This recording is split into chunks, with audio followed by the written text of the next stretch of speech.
وزیر پیٹرولیم علی پرویز ملک سے کویتی سفیر ناصر عبدالرحمن المطیری نے ملاقات کی ہے۔ علی پرویز ملک نے جہاز خیرپور کی بروقت سہولت کاری پر حکومت کویت کا شکریہ ادا کیا۔ جہاز خیرپور کویت سے 45,000 ٹن ڈیزل اور 10,000 ٹن جیٹ فیول لے کر پاکستان پہنچا ہے۔ آبنائے ہرمز کی بندش کے بعد خصوصی سہولت کاری کے تحت ایندھن کی ترسیل ممکن ہوئی۔ وفاقی وزیر پیٹرولیم اور کویتی سفیر کی ملاقات میں دونوں ممالک کے درمیان نئی شراکت داری کے مواقع تلاش کرنے پر اتفاق کیا گیا۔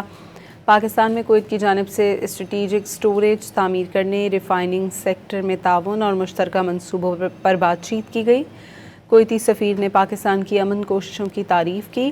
علی پرویز ملک نے کہا کہ پاکستان امن اور استحکام کے لیے پرعزم ہے۔ وزیر پیٹرولیم علی پرویز ملک سے کویتی سفیر ناصر عبدالرحمن المطیری نے ملاقات کی ہے۔ علی پرویز ملک نے جہاز خیرپور کی بروقت سہولت کاری پر حکومت کویت کا شکریہ ادا کیا۔ جہاز خیرپور کویت سے 45,000 ٹن ڈیزل اور 10,000 ٹن جیٹ فیول لے کر پاکستان پہنچا ہے۔ آبنائے ہرمز کی بندش کے بعد خصوصی سہولت کاری کے تحت ایندھن کی ترسیل ممکن ہوئی۔ وفاقی وزیر پیٹرولیم اور کویتی سفیر کی ملاقات میں دونوں ممالک کے درمیان نئی شراکت داری کے مواقع تلاش کرنے پر اتفاق کیا گیا۔ پاکستان میں کویت کی جانب سے اسٹریٹجک اسٹوریج تعمیر کرنے، ریفائننگ سیکٹر میں تعاون اور مشترکہ منصوبوں پر بات چیت کی گئی۔ کویتی سفیر نے پاکستان کی امن کوششوں کی تعریف کی۔ علی پرویز ملک نے کہا کہ پاکستان امن اور استحکام کے لیے پرعزم ہے۔